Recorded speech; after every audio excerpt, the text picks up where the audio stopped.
നമ്മൾ ഇന്നത്തെ വിഷയം എന്ന് പറയുന്നത് ഇന്ന് വളരെ ഇൻട്രസ്റ്റിംഗ് ആയിട്ടുള്ള ഒരു വിഷയമാണ്. വിവാഹ ജീവിതത്തില് ആര് തീരുമാനിക്കണം, എങ്ങനെ തീരുമാനിക്കണം എന്നുള്ളതാണ് ഇന്നത്തെ ചർച്ചാ വിഷയം. തീരുമാനങ്ങൾ അനുദിനം നമ്മൾ എടുക്കുന്നുണ്ട്. സ്റ്റീഫൻ, ഒന്ന് മൈക്കൊന്ന് അൺമ്യൂട്ട് ചെയ്യാമോ? സ്റ്റീഫൻ സ്റ്റീഫൻ എപ്പോഴും നല്ല ആ ഉത്തരങ്ങൾ തരുന്ന ആളാണ്, അതുകൊണ്ട് ചോദിക്കട്ടെ കേട്ടോ. സ്റ്റീഫൻ, ഇന്ന് എടുത്തൊരു തീരുമാനം ഞങ്ങളോടൊന്ന് പറയാമോ?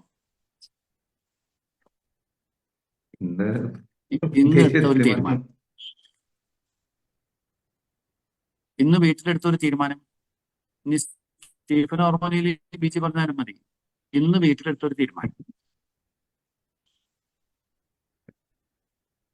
ഇന്നെടുത്ത തീരുമാനം എന്ന് പറഞ്ഞാൽ ഇടവകയിലുള്ള ഗ്രേസ് റിപ്പിൾസ് യൂണിറ്റിന്റെ അടുത്ത മീറ്റിംഗ് ഞങ്ങളുടെ വീട്ടിൽ വെച്ചാണ് നടത്തുന്നത്. അപ്പോ അതിനൊക്കെ ആവശ്യമുള്ള കുറച്ച് കാര്യങ്ങൾ ഇന്ന് തീരുമാനിച്ചു. അതായത് ഇന്ന് തീരുമാനിച്ചു. ഓക്കെ. ഇന്ന് രാവിലെ എന്താ കുക്ക് ചെയ്തത്? ബ്രേക്ക്ഫാസ്റ്റ് ബ്രേക്ക്ഫാസ്റ്റ് കഞ്ഞിയാണോ? കഞ്ഞിയാണോ? അതെ അതെ, അതെന്താ? അല്ല കഞ്ഞിയാണ്. അത് എല്ലാ ദിവസവും അങ്ങനെ തന്നെയാണ്. ഇന്ന് പ്രത്യേകമായിട്ടുള്ള തീരുമാനം ഇല്ല. ഇല്ല, വൈകുന്നേരമാണ് ഞങ്ങൾക്ക് വെറൈറ്റി. രാവിലെ ഉച്ചയ്ക്ക് ചോറുണ്ട്. അപ്പൊ ഇന്ന് വൈകിട്ട് എന്ത് ചെയ്തേ? വൈകിട്ട് ഇഡ്ഡലി ഉണ്ടാക്കി. ഓക്കെ, അത് ആരുടെ തീരുമാനമായിരുന്നു? അത് എന്റെ തീരുമാനമാണ്. വൈകുന്നേരം ആവുമ്പോ എന്തുണ്ടാക്കണമെന്ന് തീരുമാനിക്കുന്നത് ഭാര്യയാണ്.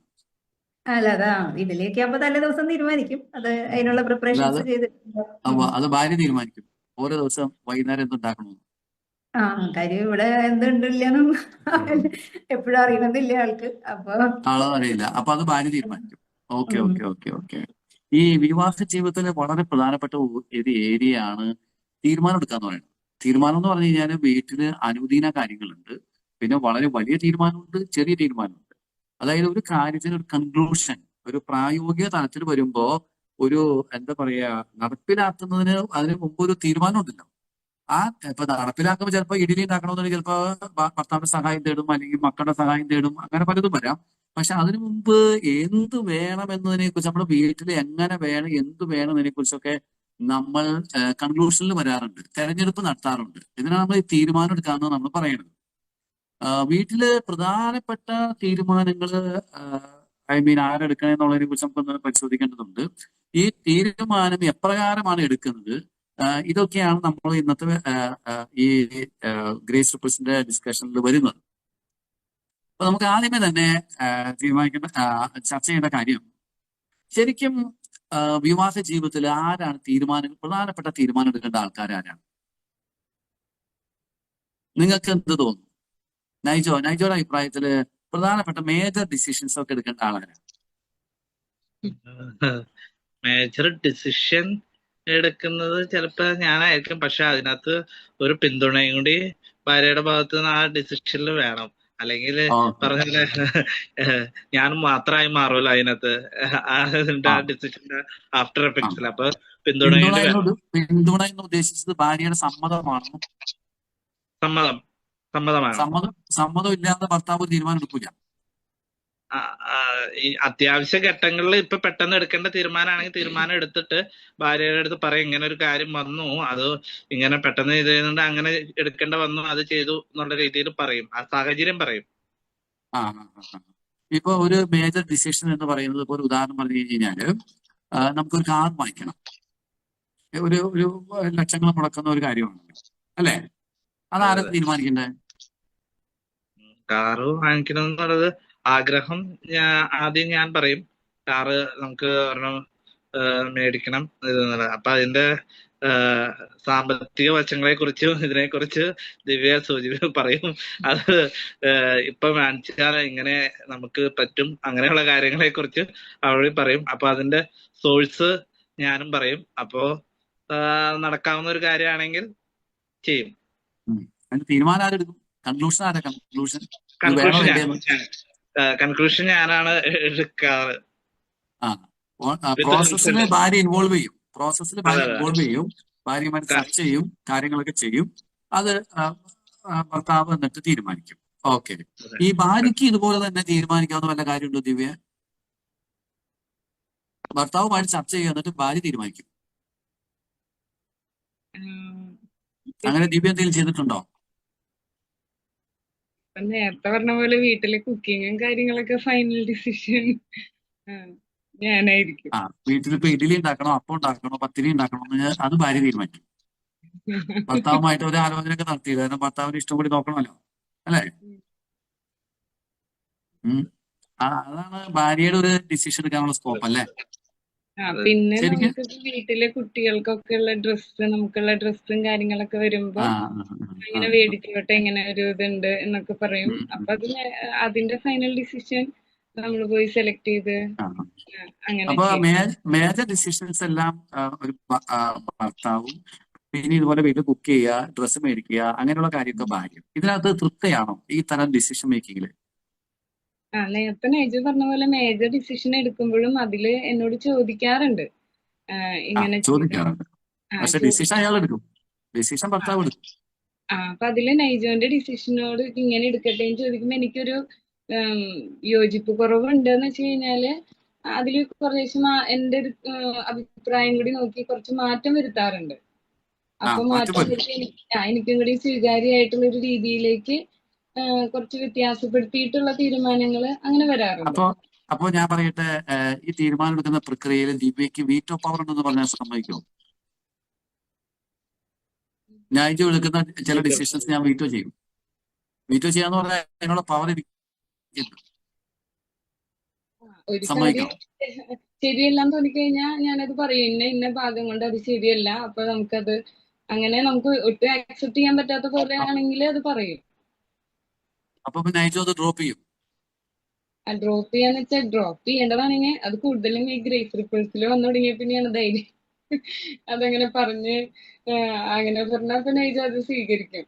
ശരിയാണ് എന്ന് നൈജോനും കൂടെ ബോധ്യം വരണം. ഞാൻ പറയണത് ആണെന്ന് നൈജോനും കൂടെ ബോധ്യപ്പെട്ട് കഴിഞ്ഞാല്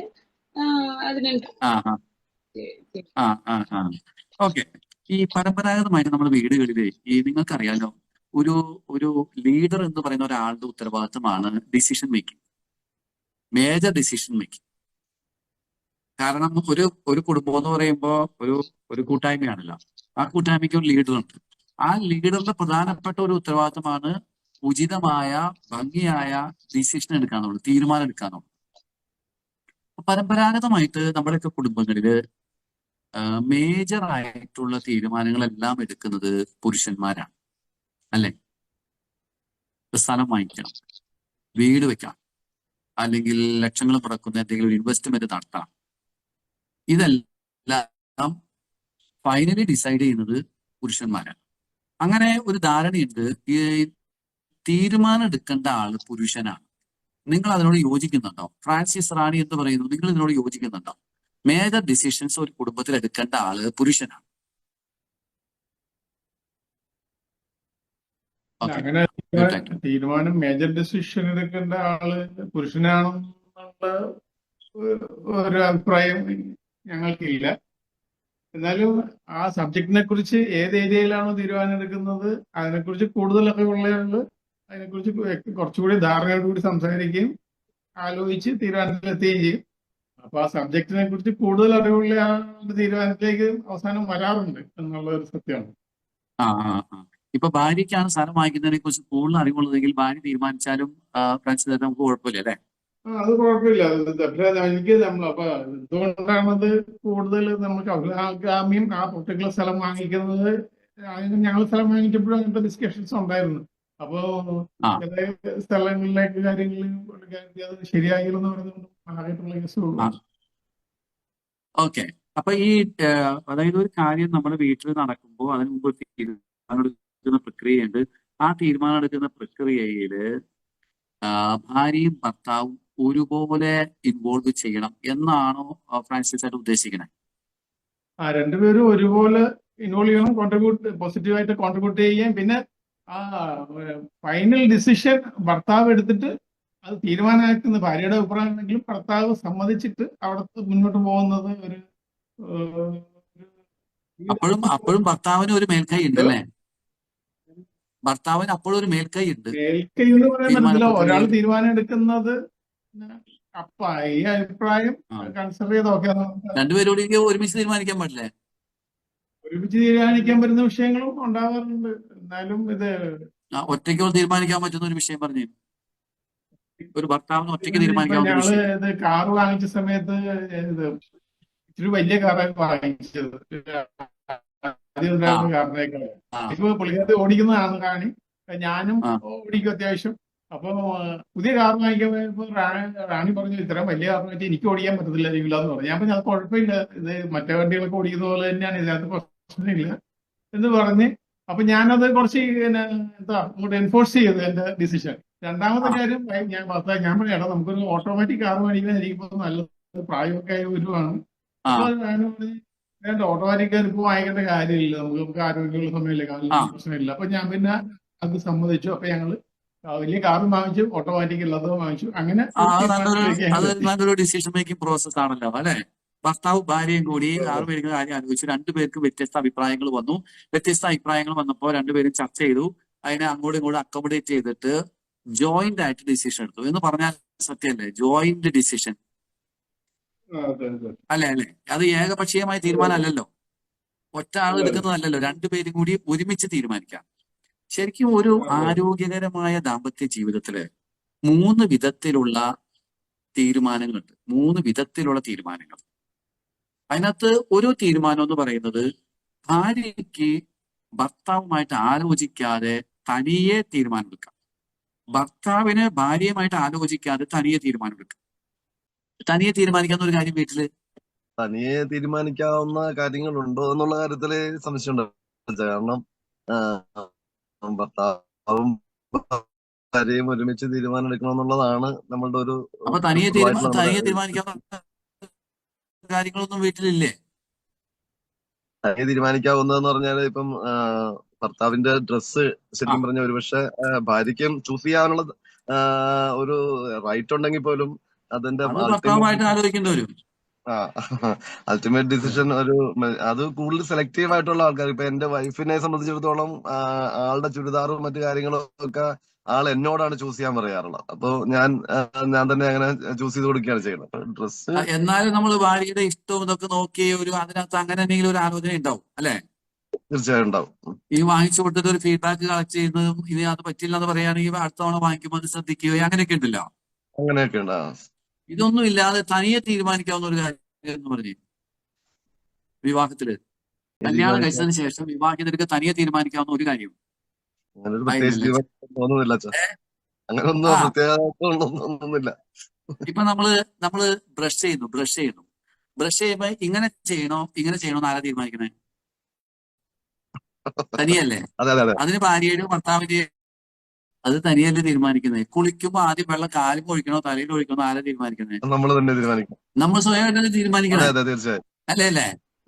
ഇതുപോലെ കുറെ കാര്യങ്ങളുണ്ട്. ഇന്ന് ഒരു സ്ഥലത്തേക്ക് പോകുമ്പോ ഏത് ഡ്രസ്സ് ധരിക്കണം? ചില വീടുകളിൽ അത് ഭർത്താവ് പറയുന്ന ഡ്രസ്സേ ഭാര്യയ്ക്ക് ഇടാൻ പറ്റുള്ളൂ. പക്ഷെ അത് അത്ര ശരിയാണോ നമുക്ക് പരിശോധിക്കേണ്ട കാര്യമാണ്. എന്നാലും ചില വീടുകളിൽ അത് ഭർത്താവിന്റെ ഭാര്യയുടെ താല്പര്യം. ഇനിയിപ്പോ നിങ്ങൾ പുറത്തു പോകുമ്പോൾ നിങ്ങൾക്ക് ഒരു ചായ കുടിക്കണം. ഇതിന് ഭാര്യയുടെ ആലോചന ഒന്നും വേണ്ട കാര്യമൊന്നുമില്ലല്ലോ. നിങ്ങൾക്ക് ഹോട്ടലിൽ കയറി ഒരു റെസ്റ്റോറന്റിൽ കയറി ഒരു ഭക്ഷണം കഴിക്കണം. ഇതിന് ഭർത്താവിന്റെ അനുവാദം ആലോചന ഒന്നും വേണ്ട കാര്യമില്ലല്ലോ. ഇതുപോലെ കല്യാണം കഴിച്ചാൽ ഒറ്റയ്ക്ക് തീരുമാനിക്കാവുന്ന വ്യക്തികൾക്ക് ഒറ്റയ്ക്ക് തീരുമാനിക്കാവുന്ന കുറെ കാര്യങ്ങളുണ്ട്. ആലോചിച്ച് കഴിഞ്ഞാൽ കുറെ കിട്ടും. ഇത് ഒരു മേഖലയാണത്. ഇത് ഉണ്ടാവണം. നല്ലൊരു വിഭാഗത്തിൽ ഇത് ഉണ്ടാവണം. ഇപ്പൊ ഒരു ഉദാഹരണം പറയാണ്, ഭാര്യ അപ്പനമ്മയെ കാണാൻ പോവാണ്. അവർക്ക് ഒരു പോക്കറ്റ് മണി കൊടുക്കണം. തനിയെ തീരുമാനിക്കാവുന്ന കാര്യമല്ലേ? അതിനോടെ കുറിച്ച് ആലോചന ചോദിക്കേണ്ട കാര്യമുണ്ടോ? ഞാൻ എന്റെ അമ്മയ്ക്ക് 500 രൂപ കൊടുക്കട്ടെ എന്ന് ചോദിക്കേണ്ട 2 വ്യക്തികൾക്ക് തനിയെ തീരുമാനിക്കാൻ ചില കാര്യങ്ങൾ വേണം. ഏത് കാര്യങ്ങൾ അങ്ങനെ വേണമെന്നോ വിവാഹത്തിൽ ദമ്പതികൾ തമ്മിൽ ധാരണയിലെത്തേണ്ട കാര്യമാണ് കേട്ടോ. അത് പലർക്കും ഡിഫറെന്റ് ആയിരിക്കും. ഒരു ഉദാഹരണം പറയുകയാണെങ്കിൽ ഇപ്പൊ പോക്കറ്റ് മണി തന്നെ പലർക്കും പലതായിരിക്കും. ഇപ്പൊ ഒരു വീട്ടില് വളരെ പോഷായിട്ടുള്ള സാമ്പത്തിക സ്ഥിതി ഉള്ള ഒരു വീട്ടിലാണെങ്കിൽ പോക്കറ്റ് മണി വലുതായിരിക്കാം. പക്ഷെ അല്ലാത്തവർക്ക് പോക്കറ്റ് മണി ചെറുതായിരിക്കാം. അപ്പൊ അതൊക്കെ ഓരോ കുടുംബത്തിലെ സാഹചര്യം അനുസരിച്ച് രണ്ടുപേരുടെ ഒരു ആലോചനയിൽ എത്തേണ്ട കാര്യമാണ്. പക്ഷെ തനിയെ തീരുമാനിക്കാവുന്ന ചില കാര്യങ്ങൾ ഉണ്ട്. 1. 2, ഭർത്താവിനും ഭാര്യയ്ക്കും തനിയെ തീരുമാനിക്കാൻ പറ്റില്ല. ആലോചിച്ചതിന് ശേഷം മാത്രമേ തീരുമാനിക്കാൻ പറ്റൂ. ഒരു ഉദാഹരണം, ഭർത്താവിന് ഭാര്യയോട് ആലോചിച്ചതിന് ശേഷം ഭർത്താവിന് തീരുമാനിക്കാം. തീരുമാനം എടുക്കുന്നത് വ്യക്തി തന്നെയാണ്, ഭർത്താവാണ്. പക്ഷെ അതിനു മുമ്പ് കൺസൾട്ടേഷൻ ഉണ്ട്. കൺസൾട്ടേഷൻ വേണം. ഭാര്യയ്ക്കും അതുപോലെ തന്നെ ഭർത്താവിനോട് ആലോചന ചോദിച്ചിട്ട് ഭാര്യയ്ക്ക് തനിയെ തീരുമാനിക്കാം. ഇപ്പൊ നേരത്തെ നമ്മുടെ വിജി പറഞ്ഞു ഇഡ്ഡലി ഉണ്ടാക്കും. ഇഡ്ഡലി അല്ലെ, വിജയല്ലേ പറഞ്ഞു ഇഡ്ഡലി. ഇഡ്ഡലി ഉണ്ടാക്കുന്നത് എനിക്ക് തോന്നുന്നത് ഭർത്താവുമായിട്ട് ഒരു ആലോചിച്ചതിന് ശേഷമാവാം അല്ലെ. നല്ല ഭർത്താവിന്റെ ഇഷ്ടം കൂടി പരിഗണിക്കില്ലേ നമ്മൾ ഭക്ഷണം ഉണ്ടാക്കുമ്പോൾ വീട്ടില്, അല്ലെ? ശരിയല്ലേ? അപ്പൊ ഒരു ആലോചന അത്. ഇനിയിപ്പോ ഒരു ഉദാഹരണം പറയുകയാണെങ്കിൽ ഇപ്പോ ഒരു ഭർത്താവിന് കമ്പനിയിൽ നിന്ന് ടൂർ പോകുന്നുണ്ട്. 3 days പ്രോഗ്രാമാണ്. 3 days പ്രോഗ്രാം. ഈ പ്രോഗ്രാം 3 ദിവസം ടൂർ പോകുന്നത് ഭർത്താവിന് ഏകപക്ഷീയമായിട്ട് തീരുമാനിക്കാൻ പറ്റുമോ? നിങ്ങളുടെ അഭിപ്രായത്തിൽ അങ്ങനെ ചെയ്താൽ ശരിയാവുമോ? പറ്റില്ല. വീട്ടിൽ വന്നിട്ട് ഭാര്യയുമായിട്ട് ഒരു ആലോചനയാണ്. എന്താണ് ആലോചന? ഇത് ഇങ്ങനെ കമ്പനിയിൽ നിന്ന് ടൂർ പോകുന്നുണ്ട്, വീട്ടിൽ എന്തെങ്കിലും അസൗകര്യം ഉണ്ടോ, നീ തനിയെ മാനേജ് ചെയ്യാൻ പറ്റുമോ, ഞാനൊന്ന് പോയിട്ട് വരട്ടെ. ഓക്കെ, അപ്പൊ ഒരു കൺസൾട്ടേഷനാണ്. അപ്പൊ ഭാര്യ പറയാണ് ചേട്ടൻ പൊക്കോ എന്ന് പറയാണ്. ഇനിയിപ്പോ ഭാര്യ എന്താ പറയാ, ഭർത്താവിന് വിടാൻ താല്പര്യമില്ല. പക്ഷെ ആ താല്പര്യമില്ല എന്ന് പറയല് ഒരു ജെന്യുവൻ റീസൺ ഇല്ല എന്ന് ഭർത്താവിന് തോന്നിയാൽ, ജെന്യുവൻ റീസൺ ഇല്ല എന്ന് ഒരു വാല്യൂ ബേസ്ഡ് ആയിട്ട് തോന്നിയാൽ ഭർത്താവിന് വേണമെങ്കിൽ ഭാര്യയുടെ ആലോചനയെ അവഗണിക്കാം. അതാണ് ഈ കൺസൾട്ടേഷൻ എന്ന് പറയുന്നത്. നിങ്ങൾക്ക് മനസ്സിലാവുന്നുണ്ടോ? നമ്മൾ ഒരാളോട് കൺസൾട്ട് ചെയ്തു എന്ന് കരുതിയിട്ട് അത് തന്നെ ചെയ്യണമെന്ന് നിർബന്ധമില്ല. കൺസൾട്ട് ചെയ്തിട്ട് അയാൾ പറയുന്ന കാര്യത്തിൽ ലോജിക്ക് ഇല്ലെന്ന് കരുതി. ഒരു ഉദാഹരണം പറയുകയാണെങ്കിൽ ഇപ്പൊ സിബിച്ചന്റെ അമ്മയ്ക്ക് ഒരു സർജറി വരികയെന്ന് കരുതുക. ഒരു 20,000 രൂപ സിബിച്ചന്റെ ഭാഗത്ത് കൊടുക്കണം. കാരണം മറ്റു സഹോദരങ്ങളെല്ലാം 20,000 രൂപ വെച്ചെടുക്കുന്നുണ്ട്. ഈ കാര്യം തനിയെ തീരുമാനിക്കുന്നതിനേക്കാൾ നല്ലതാണ് ഭാര്യയോട് കൂടി സംസാരിക്കുക. ഇങ്ങനെ അമ്മയ്ക്ക് സർജറി വരുന്നുണ്ട്, അതുകൊണ്ട് ഞാനൊരു 20,000 രൂപ കൊടുക്കുന്നതിനെ കുറിച്ച് ചിന്തിക്കുകയാണ്, നിന്റെ അഭിപ്രായം എന്താണ്? അപ്പൊ ഭാര്യ പറയാണ്, പിന്നെ അമ്മയ്ക്ക് 20,000 രൂപ, അമ്മയുടെ പൈസ ചേട്ടനിമാർക്ക് കൊടുത്താലേ അവര് കൊടുക്കട്ടെ, ചേട്ടൻ കൊടുക്കണ്ടെന്ന് പറഞ്ഞാൽ വാല്യൂ ബേസ്ഡ് ആയിട്ട് സിബിച്ചൻ ചിന്തിച്ചിട്ട് ഉചിതമായ തീരുമാനം ആരെടുക്കും? സിബിച്ചനെടുക്കും. ഇത് തന്നെ ഞാൻ പറയുന്ന പേരാണ് ആഫ്റ്റർ കൺസൾട്ടേഷൻ. ഇതുപോലെ തന്നെ ഭാര്യയ്ക്കുണ്ട് ഇത്. മനസ്സിലാവും? ഭാര്യയുടെ അമ്മയാണെങ്കിലും ശരി, ഭാര്യ എന്താ പറയുക സാമ്പത്തിക സഹായം കൊടുക്കുമെന്ന് ജെന്യുവനായിട്ട് തോന്നിക്കഴിഞ്ഞാൽ ചിലപ്പോൾ ഭർത്താവിനെ അവഗണിച്ചും കൊടുക്കും ചില കാര്യങ്ങളിൽ കേട്ടോ.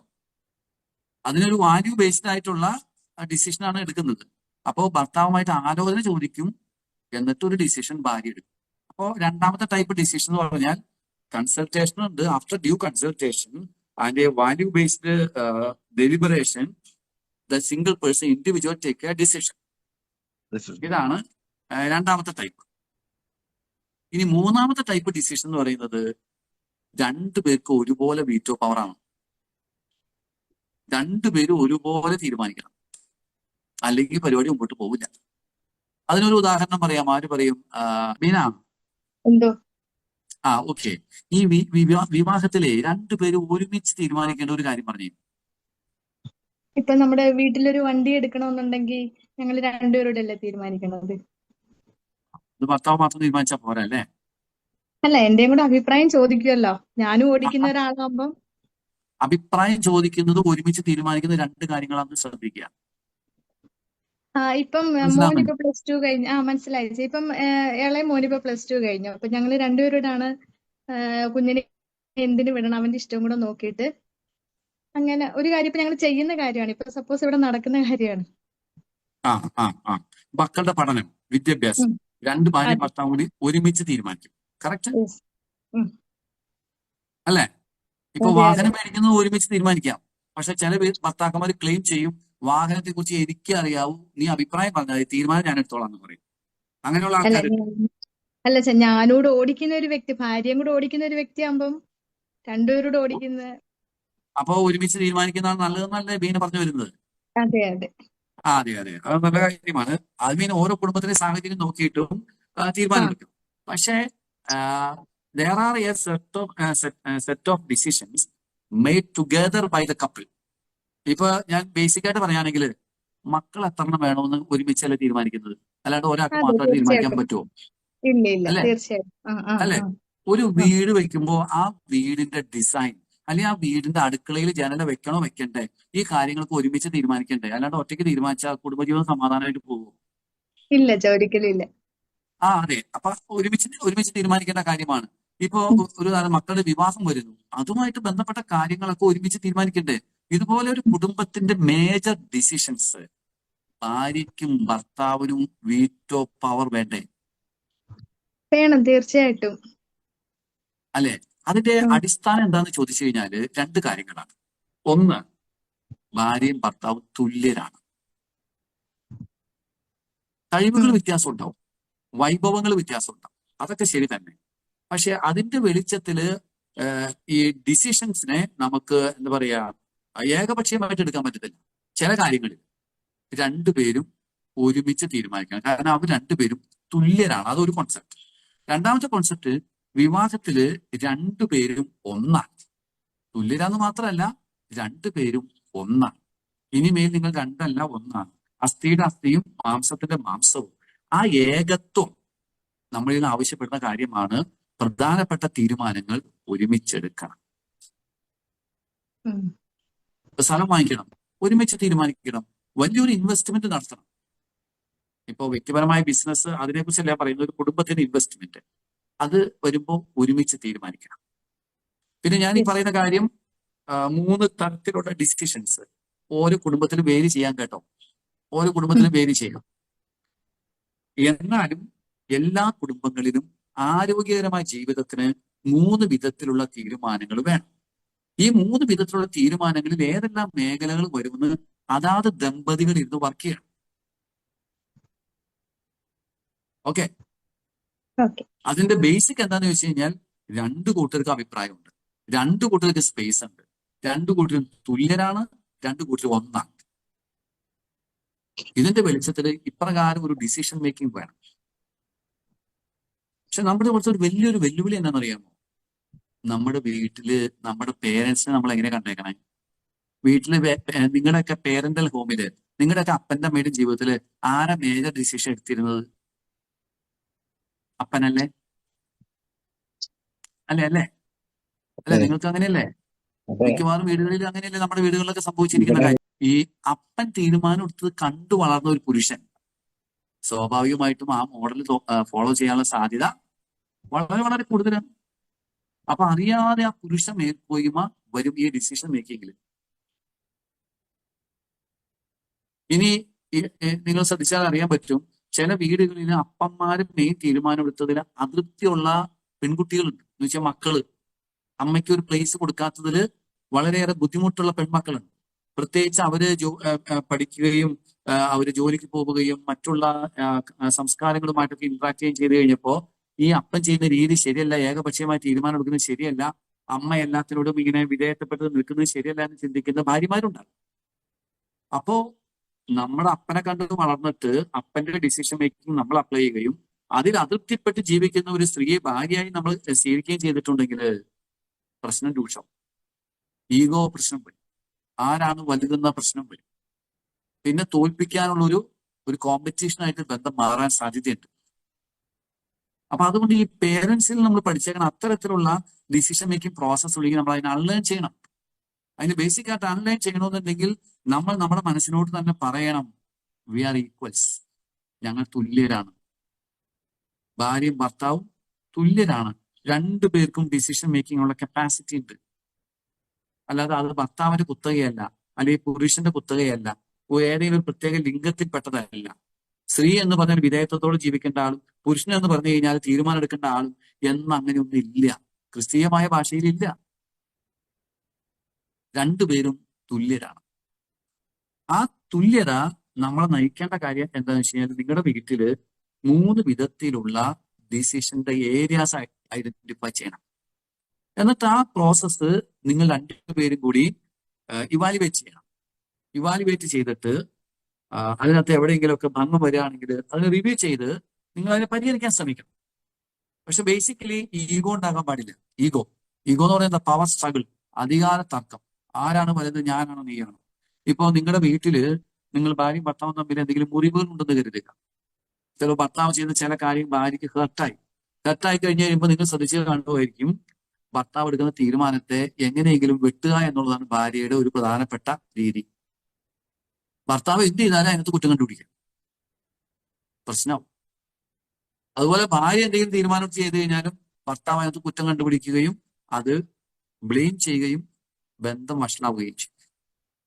അപ്പൊ നമ്മൾ ഈ പറയുന്ന ഈ വിധത്തിലുള്ള ഒരു സമത്വത്തിന്റെ ബാക്ക്ഗ്രൗണ്ടിൽ നിന്നിട്ട് ഒരു ഏകത്വവും അതോടൊപ്പം തന്നെ അവരവരുടേതായ സ്പേസും വെച്ചിട്ട് നമ്മൾ നോക്കുമ്പോൾ യഥാർത്ഥത്തിൽ ഭാര്യ ഭർത്താക്കന്മാർ തമ്മിൽ നല്ല കമ്മ്യൂണിക്കേഷൻ വേണം, നല്ല ആശയവിനിമയം വേണം. അതോടൊപ്പം തന്നെ ഈ പ്രശ്നങ്ങളുണ്ടാവും. നമ്മൾ ഇപ്പോ ഞാൻ പറയട്ടെ, ഈ വീട്ടില് സമാധാനം ഉണ്ടാവുന്നത് തനിയെ തീരുമാനിക്കുമ്പോഴാണ്, ഒരുമിച്ച് തീരുമാനിക്കുമ്പോഴാണ്. എപ്പോഴും നിങ്ങൾക്ക് തോന്നിയേക്കുന്നത് പ്രശ്നരഹിതമായിട്ട് പോണത് എപ്പോഴായിരിക്കും? നൈജോ? ഒരുമിച്ച് തീരുമാനിക്കുന്നതാണ് എളുപ്പം. പിന്നെ അതെയോ? ആ പിന്നീടുള്ള കാര്യങ്ങൾക്കായാലും ആ തീരുമാനം ത്തിന്റെ ആഫ്റ്റർ എഫക്ട്സ് ഗുണമായാലും ദോഷമായാലും അത് ഒരുമിച്ച് തീരുമാനത്തിൽ നിന്ന് വന്നതാണല്ലോ എന്നുള്ള രീതിയിൽ കാണാൻ പറ്റും. അതുകൊണ്ടൊരു സമാധാനം ഉണ്ടാവും.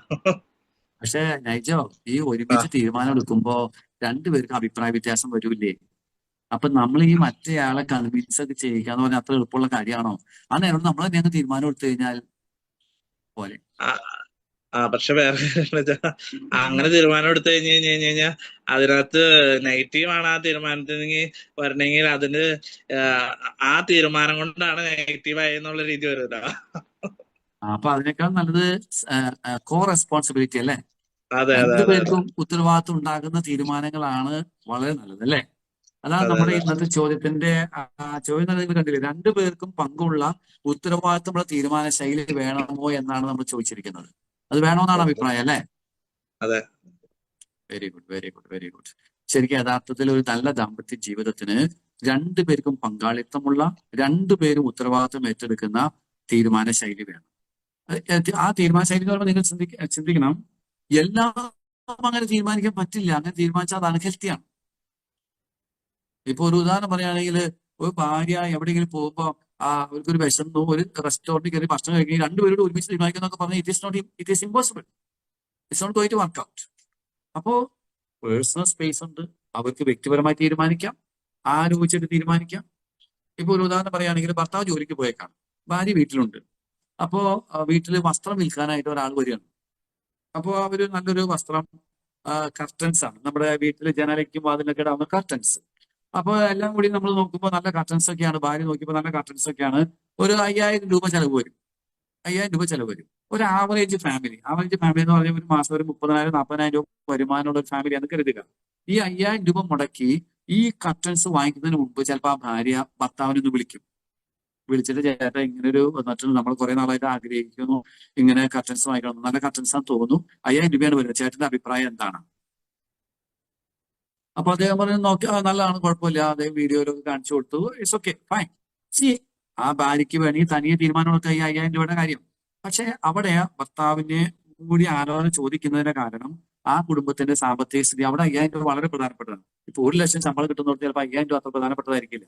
അപ്പൊ ചിലപ്പോൾ ഭർത്താവിനോട് ആലോചന ചോദിക്കാതെ തന്നെ ഭാര്യയ്ക്ക് തനിയെ തീരുമാനിക്കാൻ പറ്റുമായിരിക്കും. അങ്ങനത്തെ ഓരോ കുടുംബത്തിനും സ്ഥിതി വ്യത്യാസം ഉണ്ടാവും. പക്ഷെ സ്ഥിതി വ്യത്യാസം ഉണ്ടെങ്കിൽ ശരി, ഈ 3 വിധത്തിലുള്ള ഡിസിഷൻ മേക്കിംഗ് വേണം നമുക്ക്. അതിന്റെ കണ്ടന്റിലെ വ്യത്യാസം ഓരോ കുടുംബത്തിന്റെ രീതി അനുസരിച്ചുമാണ്. അപ്പൊ നിങ്ങളുടെ അടുത്ത ഒരു മാസത്തേക്കുള്ള ഒരു എക്സസൈസ് എന്ന് പറയുന്നത്, ഒരു ബുക്ക് എടുത്തിട്ട്, ഒരു പേജ് എടുത്തിട്ട് അതിനകത്ത് ഈ 3 ഹെഡിങ് എഴുതുക. തനിയെ തീരുമാനിക്കാവുന്നത്, ആലോചിച്ച് തീരുമാനിക്കാവുന്നത്, ഒരുമിച്ച് തീരുമാനിക്കാവുന്നത്. എന്നിട്ട് നിങ്ങൾ കുറച്ച് എക്സാമ്പിൾസ് എഴുതി വെക്കുക രണ്ടുപേരും കൂടി. അപ്പൊ നമുക്ക് കുറച്ചുകൂടി ക്ലാരിറ്റി വരും.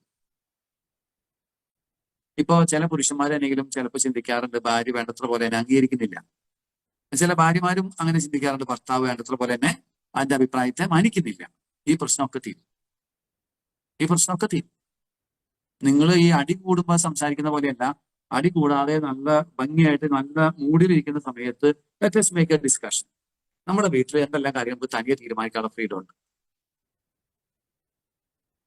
ഇപ്പോ ഒരു ഉദാഹരണം പറയും, ഭാര്യ ജോലി ചെയ്യുന്ന ഓഫീസിൽ നിന്ന് ഒരു ഔട്ടിങ്ങിന് പോവാണ്. അവിടെ നമ്മുടെ തീരുമാന പ്രക്രിയ എങ്ങനെ ഇരിക്കണം? ഭാര്യയ്ക്ക് അത് തനിയെ തീരുമാനിക്കാവോ? അത് ഭർത്താവുമായിട്ട് ആലോചിക്കണം, അത് ഒരുമിച്ച് തീരുമാനിക്കണം. ഏതിനകത്ത് അത് വരുമെന്ന് നമ്മൾ നേരത്തെ മാർക്ക് ചെയ്ത് വെച്ച് കഴിഞ്ഞാൽ ഇതുപോലത്തെ സിറ്റുവേഷൻ വരുമ്പോൾ ഹാൻഡിൽ ചെയ്യാൻ വളരെ എളുപ്പമായിരിക്കും. അതൊരു ഹോളിസ്റ്റിക് പിക്ചർ നമുക്ക് നൽകും നമ്മുടെ വിവാഹ ജീവിതത്തെക്കുറിച്ച്. ഇപ്പൊ നിങ്ങളുടെ രണ്ടുപേരുടെയും ടേസ്റ്റുകൾ വ്യത്യാസം ഉണ്ടാവും, ഇൻട്രസ്റ്റുകൾ വ്യത്യാസം ഉണ്ടാവും. ഇപ്പൊ ഒരു ഉദാഹരണം പറയുകയാണെങ്കിൽ, ട്രാവലിങ്ങിന് വളരെ ഇഷ്ടമുള്ള ഭാര്യ, വീട്ടിലിരിക്കാൻ വളരെ ഇഷ്ടമുള്ള ഒരു ഭർത്താവ്, ഇവർ രണ്ടുപേരോട് കല്യാണം കഴിച്ചാൽ ഈ ഡിസിഷൻ മേക്കിങ്ങിനെ കുറിച്ച് ധാരണയില്ലെങ്കിൽ ഞാൻ ഉറപ്പ് തരുന്നു, അധികം താമസിയാതെ അത് പ്രശ്നമാവും. കാര്യം ഭാര്യ ട്രാവലിന് പോകാനൊക്കെ ഇഷ്ടപ്പെടുകയും ഇയാൾ വിടാതിരിക്കുകയും ചെയ്യുമ്പോൾ ഇയാൾ എന്തിട്ട് ഏത് കാലത്തും ജീവിക്കുന്ന ആളാണെന്ന് പറഞ്ഞ് ഭാര്യ തുടങ്ങും.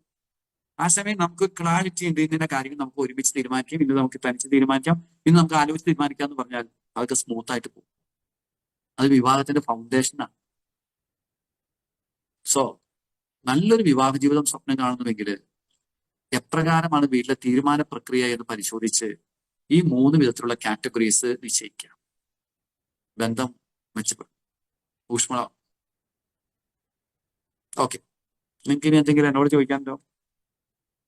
ഇതുമായി ബന്ധപ്പെട്ടിട്ട് നിങ്ങളുടെ വീട്ടിൽ ഇപ്പൊ എടുക്കുന്ന തീരുമാന പ്രക്രിയ ഇങ്ങനെ തന്നെയാണ് അച്ഛാ, എനിക്ക് അത് വളരെ ഇഷ്ടപ്പെട്ടു, അല്ലെങ്കിൽ ഇതല്ല അച്ഛൻ മാറ്റം വരുത്തണം. അപ്പൊ നിങ്ങൾക്ക് മാറ്റം വരുത്താനായിട്ട് വരുമ്പോൾ ചില ചലഞ്ചസ് ഒക്കെ നിങ്ങൾ മുമ്പിൽ കാണുന്നുണ്ട്. അങ്ങനെയാണെങ്കിൽ നിങ്ങൾക്ക് എന്തെങ്കിലും ചോദിക്കാനെങ്കിൽ ചോദിക്കാം. Something you want to clarify? ഞാൻ പറഞ്ഞ ഒരു കോൺസെപ്റ്റിൽ നിന്നും ഈ 3 വിധത്തിലുള്ള തീരുമാന പ്രക്രിയയിൽ എന്തെങ്കിലും ക്ലാരിറ്റി വേണം? Okay, good. അങ്ങനെ നമുക്ക് ഇന്നത്തെ ഡിസ്കഷൻ നമുക്ക് വൈൻഡപ്പ് ചെയ്യാൻ തോന്നുന്നു. നിങ്ങൾ അടുത്ത തവണ ഇതൊന്ന് നോട്ട് ചെയ്തിട്ട് പറഞ്ഞേ. അതായത് ഈ 3 വിധത്തിലുള്ള തീരുമാനം ഞങ്ങളുടെ വീട്ടിൽ എങ്ങനെയാണ്, what are the areas that we have decided. അങ്ങനെ വന്നു കഴിഞ്ഞാൽ നമുക്ക് നല്ലൊരു പ്രോഗ്രസ് ക്രിയേറ്റ് ചെയ്യാനായിട്ട് സാധിക്കും. ഓക്കെ, എന്തോ ജിബി പറയുന്നുണ്ടല്ലോ, മൈക്ക് മ്യൂട്ട് ആയതുകൊണ്ട് കേട്ടില്ല.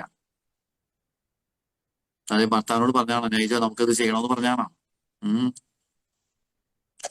ഓക്കെ, ഗുഡ് കേട്ടോ. Thank you, God bless you, take care. പിതാവും പുത്രനും പരിശുദ്ധാത്മാവുമായ ദൈവമേ, ഞങ്ങളുടെ കൂട്ടായ്മയെ അവിടുന്ന് ആശീർവദിക്കണമേ. അനേകം കുടുംബങ്ങളോട് സുവിശേഷത്തിന്റെ ദീപ്തി പകർന്നു കൊടുക്കുവാൻ നീ ഞങ്ങളെ നിയോഗിച്ചിരിക്കുകയാണല്ലോ. ഗ്രേസ് റിപ്പിൾസിലൂടെ വളർന്ന് നിന്റെ സുവിശേഷം ജീവിക്കുവാനും ആ സുവിശേഷം കുടുംബങ്ങളിലേക്ക് എത്തിക്കുവാനും ഈ ദമ്പതികളെ നീ തെരഞ്ഞെടുത്തതിനെ ഓർത്ത് ഞാൻ നിനക്ക് നന്ദി പറയുന്നു. അവരെ ആശീർവദിക്കണമേ. അങ്ങ് ഇവരെ ഏൽപ്പിച്ചിരിക്കുന്ന സ്വർഗരാജ്യത്തിന്റെ ദൗത്യം ഏറ്റവും ഭംഗിയായി നിർവഹിക്കുവാൻ 2 പേരും ഒരേ രീതിയിൽ കർത്താവ് വിശുദ്ധിയിൽ വളർന്നു വന്ന് ഒരുമിച്ച് പ്രാർത്ഥിച്ച് ഒരുമിച്ച് ചിന്തിച്ച് ശക്തമായ അടിത്തറയിൽ ഒരു വിവാഹ ജീവിതം കെട്ടിപ്പടുത്ത് ഞങ്ങളുടെ സഭയിൽ അനേകം കുടുംബങ്ങൾക്ക് മാതൃകയാകാനും അവരെ വിശുദ്ധീകരിക്കുവാനും ഈ ദമ്പതികളെ അവിടുന്ന് ആശീർവദിച്ച് അനുഗ്രഹിക്കണമേ. ഇതിനായി നേതൃത്വം നൽകുന്ന ഇതിന്റെ ഭാരവാഹികളെയും കുടുംബ പ്രേക്ഷക കേന്ദ്രത്തിന്റെ എല്ലാ ഉത്തരവാദിത്തപ്പെട്ടവരെയും കർത്താവിനെ ആശീർവദിച്ച് അനുഗ്രഹിക്കണമേ. ഞങ്ങളുടെ സഭയെയും ഞങ്ങളുടെ അതിരൂപതയെയും പ്രത്യേകമായിട്ട് അവിടുന്ന് ആശീർവദിക്കണമേ. പരിശുദ്ധാമ്മയെ മാതാവേ, വിശുദ്ധാവസ്ഥ പിതാവേ, നല്ല കുടുംബങ്ങൾക്ക് വേണ്ടി മാധ്യസ്ഥം വഹിക്കണമേ. നമ്മുടെ കർത്താവായ ഈശോ മിശിഹായുടെ കൃപയും പിതാവായ ദൈവത്തിന്റെ സ്നേഹവും പരിശുദ്ധാത്മാവിന്റെ സഹവാസവും ഈ കുടുംബങ്ങളോടും ഇവരുടെ ശുശ്രൂഷകളോടും കൂടെ ഉണ്ടായിരിക്കട്ടെ, ഇപ്പോഴും എപ്പോഴും എന്നേക്കും.